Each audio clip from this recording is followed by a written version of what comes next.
Bueno, ya les tiré el rollo pero queda en la presentación.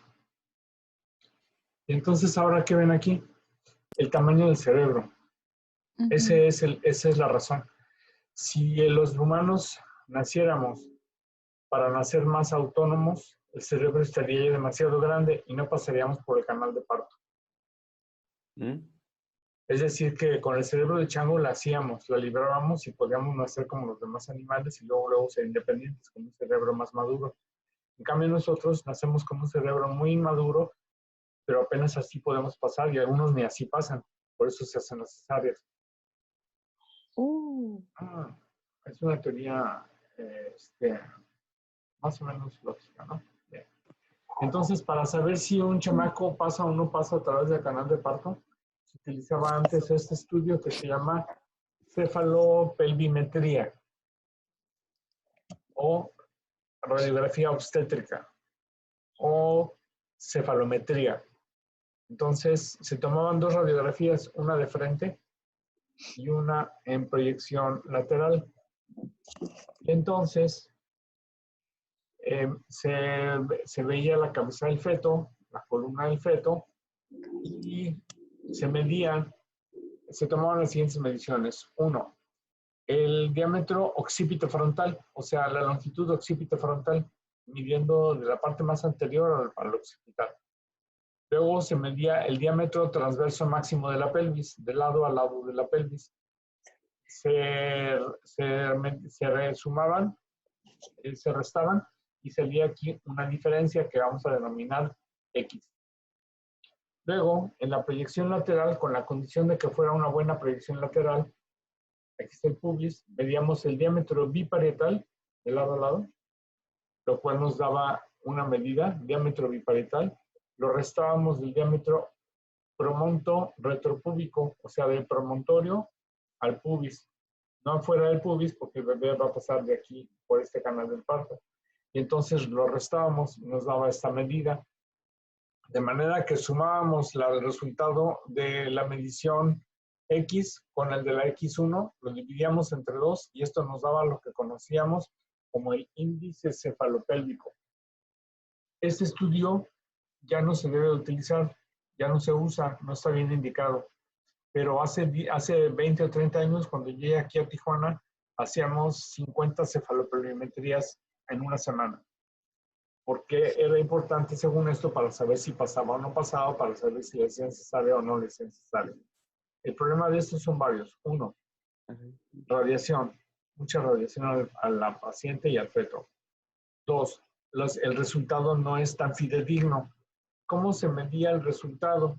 Si el resultado de esta ecuación daba más de 1.5, se decía no hay desproporción cefalopélvica, puede pasar el chamaco.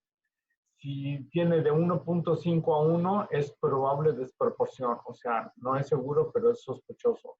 Si tiene menos de 1, tiene franca desproporción cefalopélvica. Entonces, en esto se basaban los ginecos o los médicos generales para ver si pasaba o no pasaba, pero era falaz. ¿Por qué? Vamos a suponer que el resultado era de no desproporción cefalopélvica, pero la paciente tenía un piso pélvico muy duro porque era atleta, por ejemplo, o hacía pesas o cualquier cosa de esas, y entonces había distocias de partes blandas que no se pueden ver ni medir en la radiografía.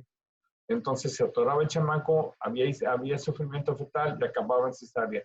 Luego regañaban al radiólogo y le decían, qué mal radiólogo eres, porque dijiste que no había desproporción y no sale el chamaco. Otra causa, circular de cordón doble o triple, apretada, no deja salir el chamaco. Entonces, nuevamente, esa era una falsa negativa.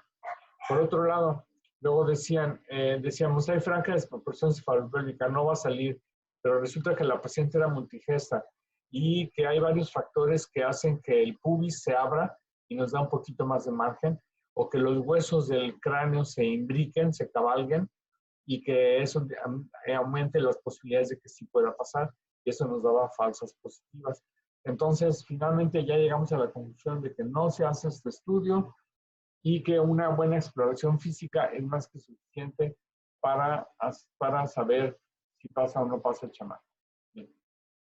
La pregunta es si ya no se usa, ¿para qué se los digo? Pues para que tengan ustedes el antecedente y cuando vean una radiografía de eso sepan que es una radiometría o, como yo le llamo, cefalopelvimetría. Fuera de eso, la forma de controlar el embarazo es a través del ultrasonido, que es el que rifa. El ultrasonido vino a hacer a los ginecólogos lo que la tomografía a los neurólogos, o la resonancia magnética a los neurólogos, en fin, es la luz, pues sin eso no, o el ecocardiografía a los cardiólogos. Entonces el ultrasonido se puede hacer bidimensional, o sea que nada más lo vemos con estampitas o imágenes estáticas. Se puede hacer de 3D, que en realidad no es 3D, porque también es una imagen bidimensional, solo que se está jugando con los brillos y contrastes para dar sensación de profundidad. Es una simulación de tercera dimensión. Ya sabemos que las dos dimensiones son lo alto y lo ancho. La tercera dimensión es la profundidad, que es la que simulamos con este juego de tonos. Cuando realmente se llama tercera dimensión es cuando vemos las cosas en movimiento, que le llaman también 4D. Entonces ven anunciados que en la Macroplaza hay un lugar que hace estudios de 3D, 4D, HD y todo ese rollo. No son más que juegos comerciales. El tipo de ultrasonido es básicamente el mismo, ya nada más se afinan los detalles. Por ejemplo, esta imagen parece 3D porque hay movimiento, pero es un GIF.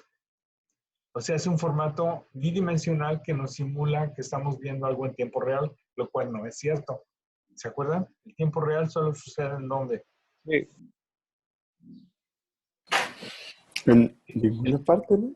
¿En dónde? En ninguna parte, ¿no? Error. ¿En la mente? Sí. En la mente, en el momento que estoy pensando, es lo único que se está dando en tiempo real. Todo lo demás es pasado y presente. Cuando yo estoy diciendo algo es porque ya lo pensé, ya es pasado. Bueno, pero eso es filosófico. Bien.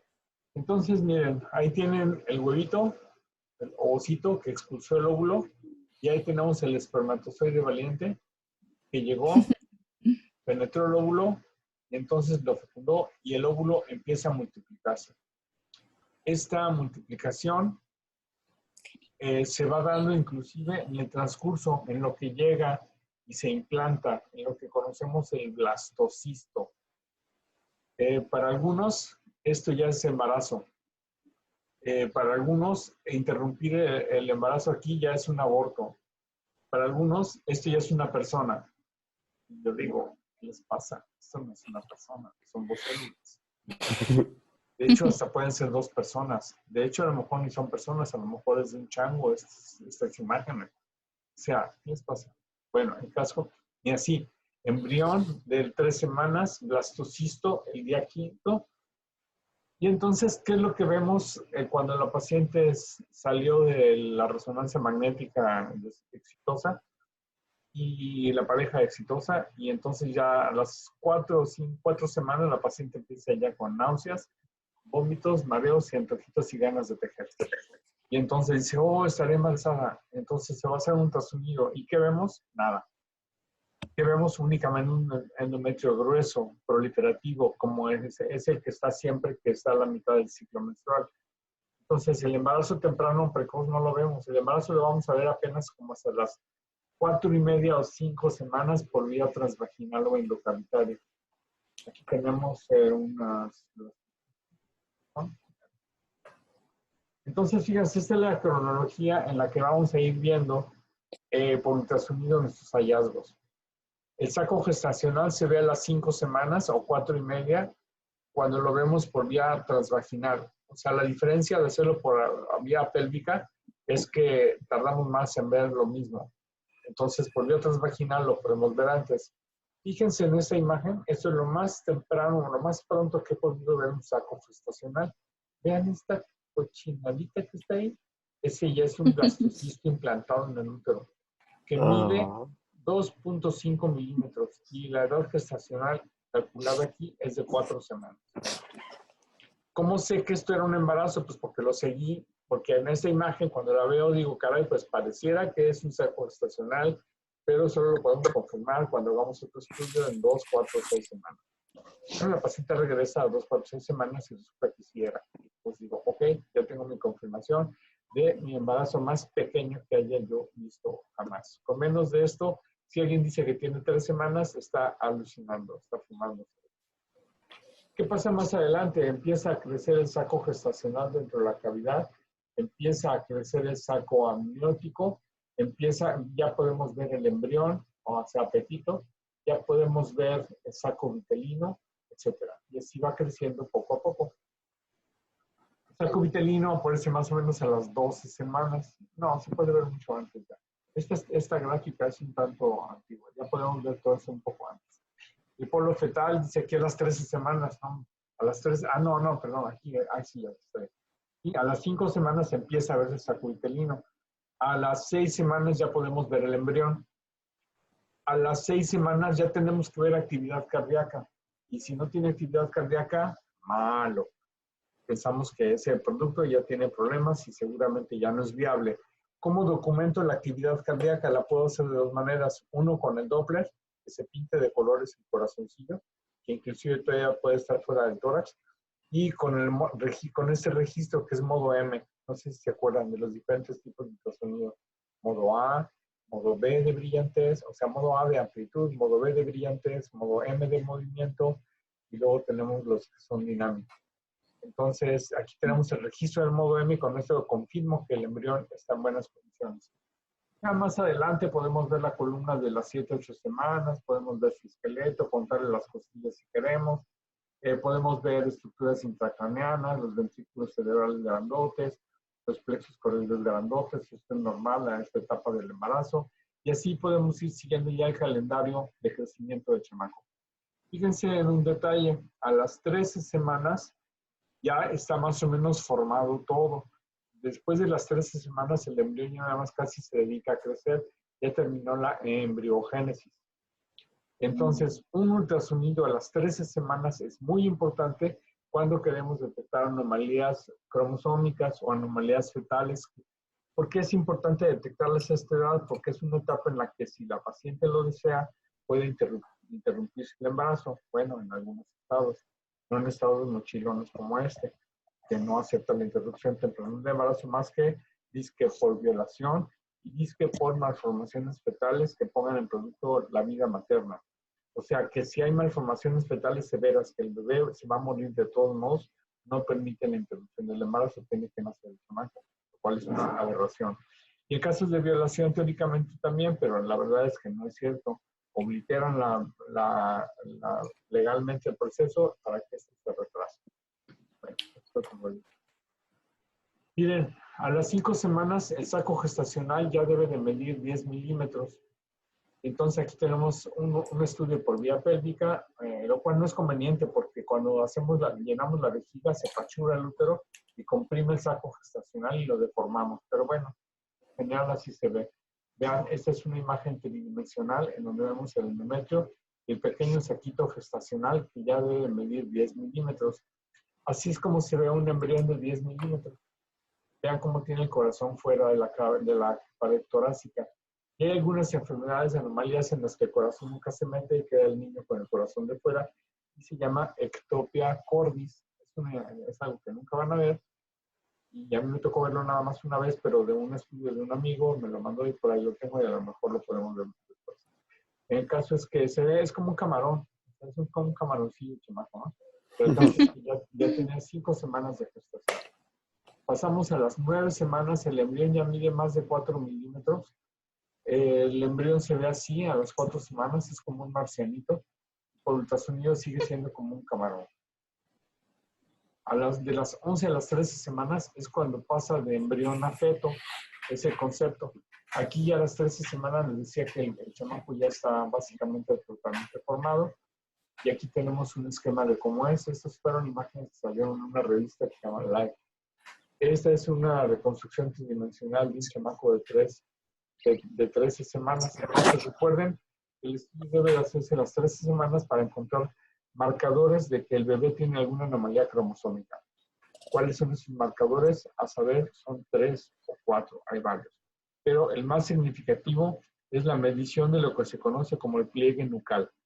Eso que están viendo, ese engrosamiento en ese aspecto posterior, lo que se conoce como el pliegue nucal, que debe de medir menos de 3,5 milímetros. Si mide más de 3,5 milímetros, este bebé tiene alguna malformación cromosómica, posiblemente como trisomía 21. Bueno, estas son imágenes de resonancia, de ultrasonido y un espécimen de un embrión.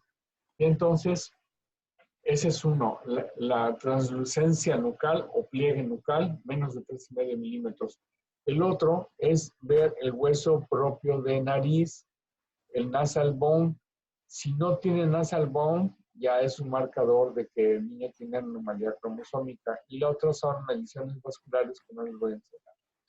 Entonces, esta es la carita del bebé, esta es la región occipital y esta es la de translucencia nucal o pliegue nucal, que es el que tiene que medir menos de 3,5 milímetros. Después de las 13 semanas, esta medición ya no es válida. Por eso, el mejor ultrasonido se hace a las 13 semanas. Así continuamos entonces, el bebé ya tiene 4 meses, y ya está grandote, miren, ya casi va al kinder, ya dicen que se parece al papá, ya dicen que no, que se parece al abuelo, ya empiezan ahí con todas sus mapadas y toda esa cursilería obstétrica propia de la gestación. Aquí tenemos el bebé, y ¡ay, qué bonito! Ya se mueve, todos se emocionan, todo el rollo, ¿no? 26 semanas. Ese es un parteaguas del embarazo de la gestación. ¿Por qué? Porque antes de las 26 semanas, las posibilidades de que un feto sobreviva son casi nulas. A partir de las 26 semanas ya tiene posibilidades de sobrevivir el feto. Esa es una posibilidad, medirlo por edad, y la otra es por el peso. Un bebé de menos de 500 gramos no tiene posibilidades de sobrevivir fuera del útero. A lo mejor alguien me dice que hay algún artículo por ahí que dice que sobrevivió un bebé de 450 gramos. Podría ser, pero depende de muchos factores. Depende de los recursos, depende del país en donde esté, depende de 1000 cosas, que tenga una unidad de cuidados intensivos pediátricos o sea una UCIN de muy alta calidad y que inviertan $2 millones en esos 450 gramos de carne. Entonces, bueno, sí, a lo mejor sí, pero al modo de 300 no. Es decir, para mí, la posibilidad de la interrupción temprana del embarazo, una de las condiciones o de las premisas debería ser esta, a partir de cuándo el niño es viable y cuándo no. Antes de que el niño sea viable, depende de la madre y por lo tanto para mí las decisiones deben de ser de parte de la madre. Ese es mi pensamiento. Alguien puede diferir. Si alguien difiere y quiere debatirlo conmigo, nos vemos en el 10º semestre en la materia de bioética y ahí lo debatimos. Bueno, entonces, después de las 26 semanas, el chamaco entonces ahora sí ya puede sobrevivir fuera del vientre materno. Y ya si sale del vientre materno ya tiene sus derechos y obligaciones y todo. Bueno, es cuando está mi esposa por aquí, que es abogada, siempre nos agarramos de chongo con este tema. Pero bueno, a las 26 semanas ya evidentemente podemos saber cómo están los genitales, ya podemos ver si es niña o si es niño. ¿Ven esas como bolas? Pues son las bolas. ¿Ven esa cosa? Eso es el pene. Y así les digo siempre a los pacientes y se sacan de la risa. O sea, es un show que ya tengo montado, ¿no? Bueno, en realidad ya no me gusta hacer ultrasonidos obstétricos, me da flojera, pero pues me toca hacerlo yo de todos modos. Y si me toca hacerle alguna de ustedes, perdón, con todo gusto se los hago y sin show, pero bueno, espero que no sea necesario. Por lo pronto. Bueno, continuamos. Más adelante tenemos ya, imagínense, a los 7 meses ya podemos ver cómo se mueve el bebé, ya cómo se saca los mocos, cómo se pican los ojos, ya tienen cejas, ya tienen pelos, lanugo, ya podemos hacer perfilitos. Se ha explotado mucho esto de la tercera dimensión de una manera inadecuada porque se hace sin sentido diagnóstico. Entonces, el ultrasonido siempre debe tener una fundamentación diagnóstica y luego ya lúdica, si quieren, o sea, de placer. Pero ir nada más a que le hagan el ultrasonido fetal para tomarle fotos al chamaco sin hacer un diagnóstico, se me hace un tanto comercial, pero en estas épocas parece que es normal. Así pues, llegan a las 36 semanas, a partir de la cual ya pueden hacer el chamaco, ya casi va al kinder, véanlo, pues ya bosteza, ya parece que está en clase de imagen. 40 semanas, llega el momento de finalmente tenemos a Pepito. Bueno, este no parece Pepito, más bien parece como Joseph. Pepito generalmente es Prietito. Ustedes saben, los pretitos batallamos más en la vida que los güeritos. Los güeritos tienen más posibilidades de sobrevida y tienen una vida mejor. Los pretitos batallamos más. ¿Se acuerdan de los Gerber? De los rasgos de Gerber. ¿Han visto algún Gerber, niño Gerber prietito? No, ¿verdad? Sí. ¿Han visto al niño Gerber prietito? Debe haber algún tianguis.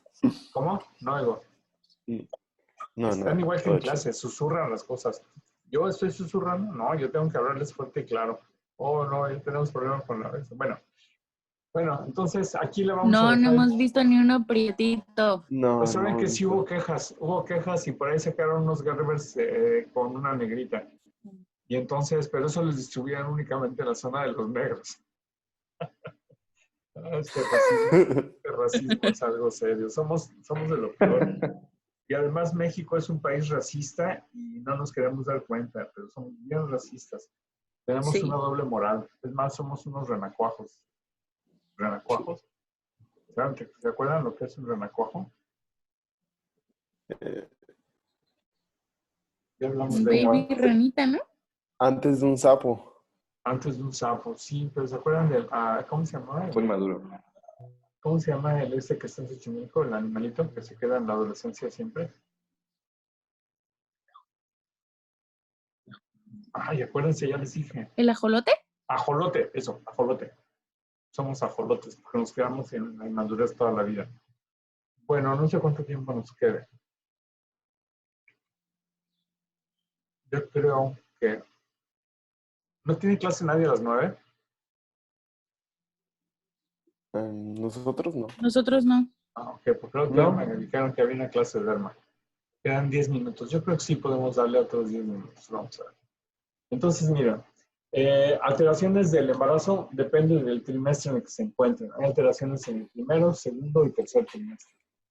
El primer trimestre, las alteraciones serían alteraciones en el cuello de la matriz, que se salga, como el que vimos hace rato, o una implantación anormalmente baja, como sería el embarazo ectópico. Entonces, insuficiencia cervical, embarazo cervical y el embarazo fuera de la matriz.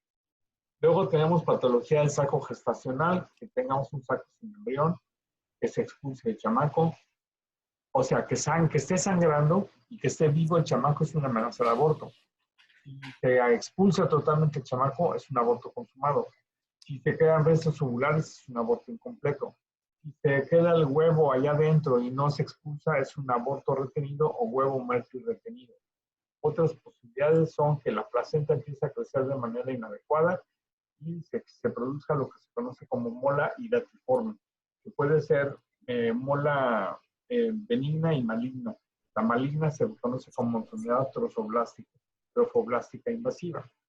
Luego tenemos otras alteraciones como un útero que no crece o simplemente que no correlaciona el tiempo de edad que tiene el tamaño del útero con el tiempo que dice la paciente de gestación.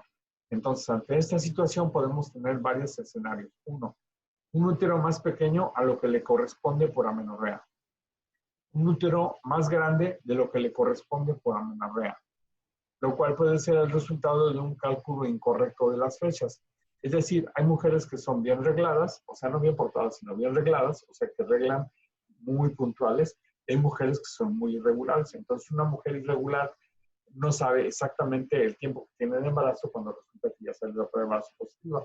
Entonces, a partir de ahí, el cálculo ya puede ser incorrecto. Entre las causas de un útero más pequeño de lo que le corresponde serían las alteraciones en el líquido amniótico, que se conocen como oligohidramnios, si es menor a lo normal, polihidramnios, si es más líquido de lo normal. ¿Y cómo sabemos cuánto es lo normal? Ahorita lo vamos a ver. No se pierdan el siguiente capítulo de ultrasonido obstétrico. Entonces, aquí tenemos implantación baja del saco gestacional, vejiga, cervix, útero. Aquí hay dos detalles curiosos. Uno, esto que es un quiste cervical, ya les dije, se llama quiste de Naboth, N-A-B de burro, O-T-H, Naboth. Y este es el saco gestacional. Este saco gestacional, el saco gestacional, fíjense cómo es de generalmente circular u ovoide, más o menos nítido, y tiene una pared ecogénica gruesa. Es la reacción endometrial, la proliferación endometrial, que dentro de ella está insertado el saco gestacional. Entonces aquí podría haber duda de qué está pasando aquí. Entonces esto va a ser un quiste cervical y este es un saco gestacional. No está en el fondo uterino, está un poco bajo, pero no está en el cérvix. En este otro caso tenemos un saco gestacional, el saco uterino, el embrión, o sea, pepito, dentro de la cavidad uterina y una lesión quística en el anexo izquierdo. Este se conoce como cuerpo lúteo. Ese cuerpo lúteo se encarga de producir hormonas en el principio del embarazo para que haya una buena fijación del huevito dentro de la pared endometrial. Este cuerpo lúteo puede ser normal hasta de 2, 3, 4, 5 centímetros. Si no es significativo, no duele. Si a la paciente le duele, este quiste puede tener dos problemas. Uno, torsión, y dos, que se rompa y que se produzca una hemorragia. Entonces, son consideraciones que hay que tener cuando se presenta una paciente con dolor. Pero si esta paciente se presenta con dolor, tengo que pensar primero en ectópico. Entonces, le hago un ultrasonido transvaginal, olvídense del pélvico transvaginal, y tengo que confirmar que hay un saco gestacional dentro del útero. Pero, ¿qué tal que se trata de un embarazo gemelar y uno de ellos está dentro del útero y el otro está fuera del útero? Bestia. Sí puede suceder. Ya me han tocado ver un par de casos en la vida con esta idea. De manera que si yo no tengo en mente esa posibilidad, puedo decir, está bien dentro del útero, no tiene nada y la paciente se muere del embarazo ectópico, del otro, del gemelo. ¿Cómo puedo saber que es un embarazo gemelar? Con cuantificación de hormonas, de gonadotropinas coriónicas. Si es un embarazo gemelar, va a tener muy altas las gonadotropinas coriónicas. ¿Qué otras cosas elevan las gonadotropinas coriónicas? La mola, ¿Molas? el embarazo molar. Entonces, esas dos situaciones pueden producir elevación alta de las gonadotropinas por arriba de la norma. Es un parámetro que me va a ayudar. Acuérdense, no se operan imágenes, se operan pacientes. Por ejemplo, en este estudio que me regaló el doctor Roberto Milanes, un buen amigo mío, un amigo viejo, fíjense, aquí está el útero. Es muy difícil que lo entiendan si no se los explico, o si no tienen una idea muy clara de dónde está el estudio y todo, no se angustien. Este es el útero, este es el endometrio y hay líquido libre. Ya quedamos. Si hay líquido libre, embarazo ectópico. Y si entonces encuentro en el anexo una imagen como esta con algo que parece un embrión, vivo o muerto, es un embarazo ectópico. Lo tengo que considerar. Si logro confirmar que tenga actividad cardíaca, lo cual puede suceder en muy poquitos casos, entonces son garbanzos libres, entonces tengo mi diagnóstico. Pero si le pongo el Doppler, este ya no activa, pero veo una corona de fuego, o sea, hipervascularidad todo alrededor de esta estructura, digo, es un embarazo ectópico. Bien. ¿Qué más tenemos? Nos quedamos aquí entonces. Ahora sí ya vamos a pararle. Aquí dice tiempo restante de 3 minutos. Estamos aprendiendo. Tiempo restante de 3 minutos 40 segundos. Nos vemos mañana a la misma hora para concluir esto y se preparan para examen el lunes, chicos. ¿De acuerdo? Va. Vale, Ok. muchachos. Va que va. See you tomorrow. Sale. Adiós. Felicidades, Gracias. doctor, cuídese mucho. Bye. Bye.